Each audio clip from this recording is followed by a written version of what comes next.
Hello champs, welcome to this video. यहाँ मैं आपके साथ शेयर कर रही हूँ मैक्रो इकोनॉमिक्स से रिलेटेड कुछ बहुत ही important questions, highly probable for your exams. Majority of your exam यहीं से कवर हो जाएगा। तो अगर आपने पूरा डेप्थ में नहीं भी पढ़ा है, बट अगर आप सिर्फ ये टॉपिक्स कवर कर लेते हैं फ्रॉम ऑल द यूनिट्स, तो आपके बहुत अच्छे मार्क्स आएंगे। इसी तरह का वीडियो मैं शेयर करूँगी इंडियन इकोनॉमिक डेवलपमेंट के लिए भी। Also hidden gems, important points और कीवर्ड से रिलेटेड वीडियोस भी हम स्टार्ट कर रहे हैं। Video series covering all the chapters of macroeconomics and Indian economic development. So make sure to subscribe to the channel and follow that series religiously, क्योंकि वो आपके लिए बहुत ज़्यादा यूजफुल होने वाली है। So coming back to this video, ये जो टॉपिक्स है लाइक आई सेड, इससे आपका majority of the paper cover होगा, तो इनको तो आप बहुत अच्छे से कवर कर लेंगे। फर्स्ट बात करते हैं नेशनल इनकम का जो यूनिट है, 10 मार्क्स का ये यूनिट होगा आपके पेपर में। नाउ अभी तक क्या होता था, till a few years back जो न्यूमेरिकल क्वेश्चन आता था वो 6 मार्क्स का आता था, बट अभी रिसेंटली हमने देखा है कि सीबीएसई 3 मार्क्स का न्यूमेरिकल क्वेश्चन पूछ रहा है नेशनल इनकम में से। बट एनीवे हमें तो प्रिपेयर करना ही है तीनों मेथड से, value added method, income method, expenditure method, वो तो आपको प्रिपेयर करना ही है। बट अदर देन दैट कुछ थ्योरी क्वेश्चंस भी आपको प्रिपेयर करने हैं, लाइक रियल जीडीपी और नॉमिनल जीडीपी में क्या डिफरेंस होता है। इसके लिए आप एक एग्जाम्पल भी प्रिपेयर करके जाएं अगर आपको एक्सप्लेन करने को वो कहे। जीडीपी और वेलफेयर वाला टॉपिक बहुत इंपॉर्टेंट है कि अगर जीडीपी बढ़ता है तो क्या पक्का वेलफेयर होता है सभी लोगों का। तो इसमें हम लिखते हैं नहीं, क्योंकि जीडीपी की भी कुछ लिमिटेशंस है, जैसे distribution of income, composition of GDP, non monetary exchanges, और बहुत इंपॉर्टेंट है externalities, that is extremely important. के बाद सर्कुलर फ्लो ऑफ इनकम, इसमें 3 फेजेस आपको करनी है, phase of production, phase of income generation और फेज ऑफ डिस्पोजिशन या एक्सपेंडिचर। स्टॉक और फ्लो में आपको डिफरेंस भी प्रिपेयर करके जाना है, ऑल्सो एग्जाम्पल्स भी कि बताइए कैपिटल फॉर्मेशन स्टॉक है या फ्लो है, you know all the examples also you should be prepared with. Injections और लीकेजेस का भी डिफरेंस पढ़कर जाए, जैसे इंजेक्शंस जो होते हैं वो सर्कुलर फ्लो में एडिशन होते हैं और लीकेजेस विड्रॉल होती है। इंजेक्शंस का एग्जाम्पल हो सकता है जैसे एक्सपोर्ट्स, कंजम्पशन, एक्सपेंडिचर। लीकेजेस का एग्जाम्पल हो सकता है saving, taxation, imports. Then components of net factor income from abroad, ये यूजुअली इग्नोर हो जाता है बच्चों से, बट ये भी क्वेश्चन इंपॉर्टेंट है। 3 कंपोनेंट्स हैं, net compensation of employees, net income from property and entrepreneurship and net retained earnings of resident companies abroad. तो ये आप पढ़कर जाएंगे। देन ये क्वेश्चन आपके सैम्पल पेपर में था रिसेंटली कि मशीनरी अगर आप परचेज करते हो क्या ये हमेशा कैपिटल गुड होता है, तो आंसर है नहीं। अगर एज अ हाउस होल्ड आप मशीनरी खरीद रहे हो like sewing machine, washing machine, तो वो कैपिटल गुड नहीं है, वो कंज्यूमर गुड है। ठीक है, इस तरह के क्वेश्चन। देन बताइए ये चीज इंक्लूड होगी या एक्सक्लूड होगी in the estimation of national income, include होगी एक्सक्लूड होगी in the estimation of domestic income. दोनों में थोड़ा डिफरेंस तो है। National income is the factor income earn by the normal residents of the country, और डोमेस्टिक इनकम में हम देखते हैं कि उस इनकम का जो ओरिजिन है वो डोमेस्टिक टेरिटरी में होना चाहिए। तो ये दोनों आप अच्छे से प्रिपेयर करेंगे। नाउ अगर आपको इससे रिलेटेड कॉम्प्रिहेंसिव वीडियो चाहिए तो मुझे कमेंट्स में लिखकर बताओ, I would bring that video for you. Domestic income से रिलेटेड क्वेश्चंस जैसे पॉपुलर होते हैं एम्बेसी से रिलेटेड जो हम क्वेश्चंस देखते हैं, राइट, तो इसे भी आप प्रिपेयर करके जाएंगे। देन जीडीपी डिफ्लेटर, ये आपका एमसीक्यूज में भी आ सकता है, तो इसका फॉर्मूला आपको पता होना चाहिए, प्राइस इंडेक्स या फिर GDP deflator is equal to nominal GDP upon real GDP into 100। यहाँ जीडीपी की जगह अगर जीएनपी डिफ्लेटर भी होगा that is also fine. So GNP deflator is equal to nominal GNP upon real GNP into 100। Then intermediate goods और final goods में difference आप prepare करके जाएंगे। फैक्टर इनकम और ट्रांसफर इनकम में डिफरेंस काफी सिंपल है। न्यूमेरिकल क्वेश्चंस तो आपको प्रिपेयर करने ही है from all the 3 methods. Depreciation और कैपिटल लॉस का डिफरेंस भी।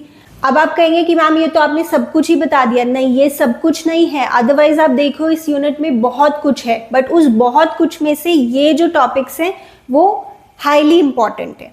देन शॉर्ट नोट प्रिपेयर करके जाएं ऑपरेटिंग सरप्लस पे, जैसे this is income from property. Property में बात करें तो rent, interest, royalty. Income from entrepreneurship, that is profit, तो इसको आप एक्सप्लेन कर पाए। एक्सटर्नैलिटीज, द गुड और bad impact of an economic activity without paying the price और पेनल्टी फॉर इट, ये पॉजिटिव एक्सटर्नैलिटी भी होती है, नेगेटिव भी होती है। मिक्स्ड इनकम पर नोट प्रिपेयर करके जाएं। Mixed income of self employed, ये अपने रिसोर्सेज यूज करते हैं, तो ये जो इनकम होती है this is actually a mixture of rent, interest, profit, wages, इसको अलग अलग नहीं करते, हम एक ही कंपोनेंट में दिखा देते हैं, मिक्स्ड इनकम। प्रिकॉशन सभी मेथड्स के आप पढ़ के जाएं, जिससे आपके उस तरह के क्वेश्चंस कवर हो जाते हैं कि ये चीज इंक्लूड होगी या एक्सक्लूड होगी in the estimation of national income और domestic income. Then problem of double counting, और इसको आप कैसे करेक्ट कर सकते हैं। तो दो मेथड्स हैं, या तो वैल्यू एडेड मेथड यूज करो या final output method, right. So these are extremely important questions, ये तो आप जरूर कवर करके जाएंगे। Moving on to the next unit, that is money and banking. यहाँ से 6 मार्क्स का आपका कवर होगा और बहुत ज्यादा डिफिकल्ट नहीं है ये। पहला क्वेश्चन जैसे बहुत इंपॉर्टेंट है, रिपीटेडली आता है कि मनी सप्लाई क्या होती है। So this is the total stock of money held by the people of a country at a point of time, ये स्टॉक कॉन्सेप्ट होता है। मनी क्या होता है, something that is generally accepted as a medium of exchange, right. Demand deposit और term deposit में difference अच्छे से आप करके जाएंगे। जैसे डिमांड डिपॉजिट में आपका करंट डिपॉजिट भी आ जाता है, सेविंग अकाउंट डिपॉजिट भी आ जाता है। इस पैसे को आप कभी भी विड्रॉ कर सकते हो, इसे आप कभी भी विड्रॉ ऐसे नहीं कर सकते। ये चेकेबल डिपॉजिट्स होते हैं, ये चेकेबल डिपॉजिट्स नहीं होते हैं, right. Components of money supply, currency held by the public, demand deposits, या मेजर्स ऑफ मनी सप्लाई जिसमें M1 मेजर आपको अच्छे से करके जाना है, C+DD+OD, राइट, ये आप पढ़ के जाएंगे। प्रोसेस ऑफ क्रेडिट क्रिएशन बहुत इंपॉर्टेंट है। How do commercial banks create credit, पूरा जो प्रोसेस है along with a small table और पूरे राउंड्स आपको एक्सप्लेन करने आने चाहिए। बड़ा क्वेश्चन भी बन सकता है, छोटा क्वेश्चन भी इसमें से आता है। देन मनी मल्टीप्लायर या क्रेडिट मल्टीप्लायर, जिसको हम K से डिनोट करते हैं, इज इक्वल टू 1/LRR। कुछ बुक्स में आपको यहाँ CRR दिखेगा या RR भी हो सकता है, reserve requirement. Then total money कितनी क्रिएट होगी, that is primary deposit into 1/LRR, जो कि आपका बेसिकली ये क्रेडिट मल्टीप्लायर है। देन जो रिजर्व रेशो है दिस, और जो टोटल क्रेडिट क्रिएशन होगा इसमें इनवर्स रिलेशनशिप है, वो आपको एक्सप्लेन करना आना चाहिए। फंक्शंस ऑफ सेंट्रल बैंक बहुत ही ज्यादा इंपॉर्टेंट है। Bank of issue, lender of the last resort, bankers bank, banker to the government, supervisory role भी होता है इसका, custodian of foreign exchange, clearing house function, then economic stability, control of credit. So ये सब आप अच्छे से पढ़कर जाएंगे। क्वांटिटेटिव और क्वालिटेटिव मेजर्स ये आप आगे ASAD चैप्टर्स में भी पढ़ते हैं, बट यहाँ पे भी बहुत इंपॉर्टेंट है। मॉनेटरी पॉलिसी में क्वांटिटेटिव में जैसे bank rate, repo rate, reverse repo rate, then CRR, SLR, open market operations. Qualitative में moral suasion, credit rationing, margin requirement. और अच्छे से पढ़ाई कर रहे हैं, अगर और अच्छे मार्क्स लेना चाहते हैं तो इनके बीच का डिफरेंस भी देखकर जाओ कि क्वांटिटेटिव मेजर्स और क्वालिटेटिव मेजर्स में क्या डिफरेंस होता है। Quantitative measures volume of credit को कंट्रोल करते हैं और ये डायरेक्शन ऑफ क्रेडिट को। इससे मनी सप्लाई डायरेक्टली इम्पैक्ट हो जाती है, इससे इनडायरेक्टली इम्पैक्ट होती है। ये जनरल इन नेचर होते हैं, ये स्पेसिफिक इन नेचर होते हैं, राइट। सो ये सभी चीजें आप अच्छे से प्रिपेयर करके जाएंगे। Then we have determination of income and employment, ASAD वाले चैप्टर्स हैं। 12 मार्क्स का ये पूरा यूनिट है, एक्सट्रीमली इंपॉर्टेंट। इस पे थोड़ा अच्छे से टाइम लगाएंगे। न्यूमेरिकल क्वेश्चन इसमें से बनता है, इजी है बहुत ज़्यादा, यही फॉर्मूले हैं सारे, इसी में से ही यूज होगा और आप आंसर निकालेंगे। आप इसे लिख सकते हैं, AS is equal to AD equilibrium, S is equal to I, C is equal to C bar plus BY जो हमारी एल्जेब्रिक एक्सप्रेशन है, MPC plus MPS is equal to 1, APC plus APS is equal to 1, S जो saving function है is equal to minus C bar plus 1 minus BY। यहाँ पे जो B है this is MPC और यहाँ पे जो 1 माइनस B है this is MPS। K which is investment multiplier, very important, 1/1 minus MPC या 1/MPS, या एक और फॉर्मूला होता है change in income upon change in investment. APC क्या होता है C/Y, APS S/Y, MPC change in C upon change in Y, MPS change in S upon change in Y, AD is equal to in a two sector economy C plus I, Y income is equal to consumption plus saving. तो यही फॉर्मूले हैं, इसी से आपका answer निकलेगा। Then S is equal to I approach prepare करके जाएं, स्पेशली उसमें ये पॉइंट जरूर प्रिपेयर करें कि तब क्या होगा if S is more than I, तब क्या होगा अगर S is less than I. ASAD approach भी प्रिपेयर करके जाएं, इसमें भी ये पॉइंट अच्छे से, AD अगर AS से ज्यादा है तो क्या होगा, AD अगर AS से कम है तो क्या होगा। इन्वेस्टमेंट मल्टीप्लायर उसकी पूरी वर्किंग आप प्रिपेयर करके जाएं, बहुत ज्यादा ये मुश्किल काम नहीं है।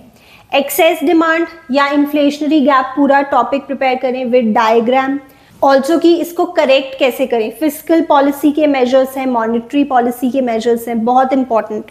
डेफिशिएंट डिमांड या डिफ्लेशनरी गैप, इसमें भी इसका मीनिंग क्या है, डायग्राम, और इसको करेक्ट कैसे किया जाए। प्लीज रिमेंबर फिस्कल पॉलिसी के मेजर्स और मॉनेटरी पॉलिसी के मेजर्स यहाँ पे आप जरूर कवर कर लें। मॉनेटरी पॉलिसी की तो आप वैसे भी बैंकिंग चैप्टर में भी कवर करते हैं, these are very much similar. और फिस्कल पॉलिसी में government expenditure, taxes, borrowing from RBI, then public debt, ये आप प्रिपेयर करके जाएंगे। उसके बाद एक्सेस डिमांड और डेफिशिएंट डिमांड में डिफरेंस क्या होता है, सो टैब्यूलर फॉर्म में ये भी प्रिपेयर करें। MPC और इन्वेस्टमेंट मल्टीप्लाई की मिनिमम और मैक्सिमम वैल्यूज क्या होती हैं। सो MPC की मिनिमम वैल्यू होती है 0, और अगर उसकी मिनिमम वैल्यू 0 है तो मल्टीप्लायर उस वक्त 1 होगा। MPC की मैक्सिमम वैल्यू है 1, और अगर MPC की मैक्सिमम वैल्यू है 1 तो मल्टीप्लायर की वैल्यू उस वक्त होगी इनफाइनाइट, इन्फिनिटी। सो ये एक इंपॉर्टेंट टॉपिक है, सिंपल भी है। साथ ही अगर आप प्रिपेयर कर लें कि S फंक्शन C फंक्शन से कैसे डिराइव होगा डायग्रामेटिकली, तो बहुत अच्छा होगा। और C फंक्शन S फंक्शन से कैसे डिराइव होगा diagrammatically, so that is something that you should cover. अगर ये आपको नहीं आता है तो इससे रिलेटेड मैं वीडियो डिस्क्रिप्शन में प्रोवाइड कर दूंगी। आई हैव डिस्कस्ड दिस कि आप कैसे डिराइव करेंगे with proper dimensions, with proper measurement and proper diagram, तो आप वो वीडियो जरूर कवर कर लेना। देन फिस्कल पॉलिसी और मॉनेटरी पॉलिसी में क्या डिफरेंस है, एक छोटा सा आप यहाँ पे डिफरेंस प्रिपेयर करके जाएं। देन गवर्नमेंट बजट एक ही चैप्टर से आपको 6 मार्क्स मिल रहे हैं, सो दिस इज एक्सट्रीमली इंपॉर्टेंट और ज्यादा मुश्किल भी नहीं है। Highly probable question objectives of government budget, जिसमें कई सारे पॉइंट्स हैं, एक एक पॉइंट आपको अच्छे से करना होगा। NCERT में वर्ड्स यूज किए हुए हैं जैसे एलोकेटिव फंक्शन, ये NCERT का वर्ड है। एलोकेटिव फंक्शन में हम वो रीएलोकेशन ऑफ रिसोर्सेज वाला पॉइंट डिस्कस करते हैं।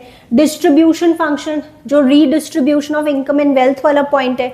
स्टेबलाइजेशन फंक्शन जो आपका इकोनॉमिक स्टेबिलिटी वाला पॉइंट है। सो ये मैंने इसलिए लिख दिया क्योंकि ये वर्ड्स आपके NCERT में यूज्ड हैं, बट वैसे आप जो भी बुक से पढ़ रहे हैं वहां से ऑब्जेक्टिव्स ऑफ गवर्नमेंट बजट जरूर कवर कर लेना, these are very important. Then revenue deficit, fiscal deficit, primary deficit क्या होता है, इससे रिलेटेड एक छोटा न्यूमेरिकल क्वेश्चन भी बनता है। इस बार के सैम्पल पेपर में तो 5 मार्क का क्वेश्चन इस न्यूमेरिकल में से बना, तो ये बहुत सिंपल है टू गेट दीज मार्क्स।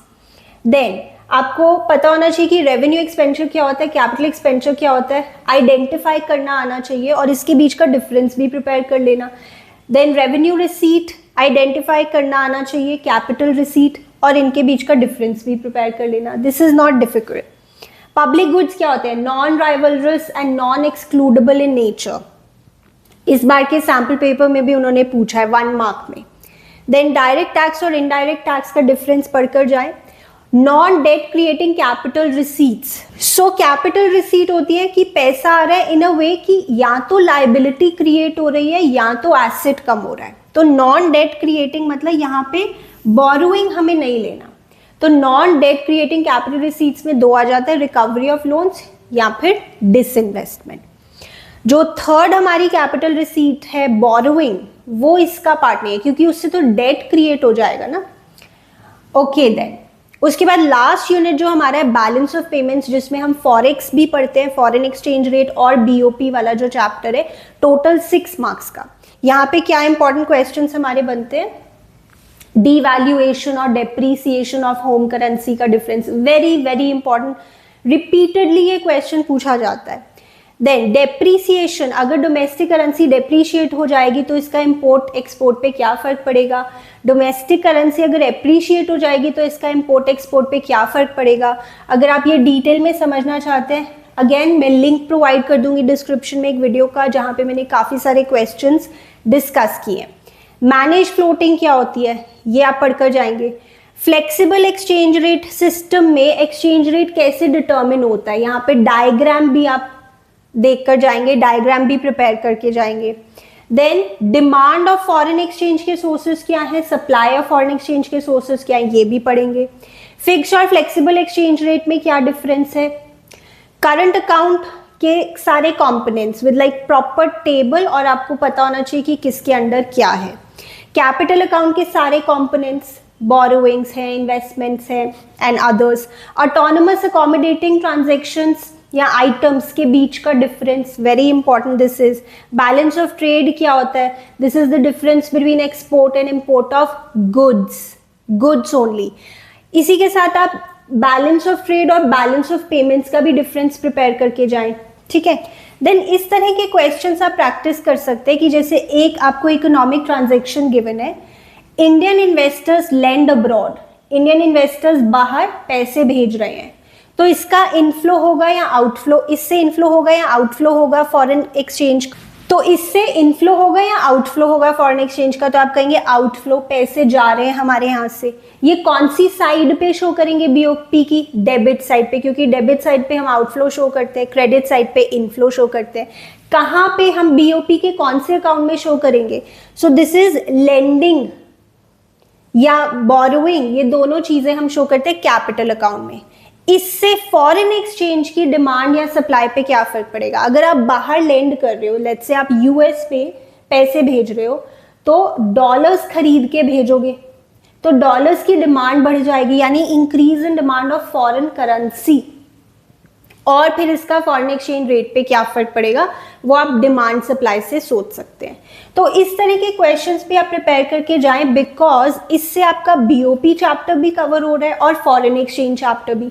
अगर आप चाहते हो कि इस तरह के क्वेश्चंस मैं आपको प्रैक्टिस करवाऊं, do let me know in the comments and let me remind you कि हिडन जेम्स, इंपॉर्टेंट पॉइंट्स और कीवर्ड से रिलेटेड वीडियोस जो आपके लिए आने वाले हैं from macroeconomics and Indian economic development, उसमें हम कुछ बहुत ही छोटी छोटी बातें डिस्कस करेंगे, माइन्यूट पॉइंट्स जो शायद आपसे मिस हो गए हो और जो आपकी प्रिपरेशन को एक अनदर लेवल पर ले जाएंगे। So do not forget to cover those videos.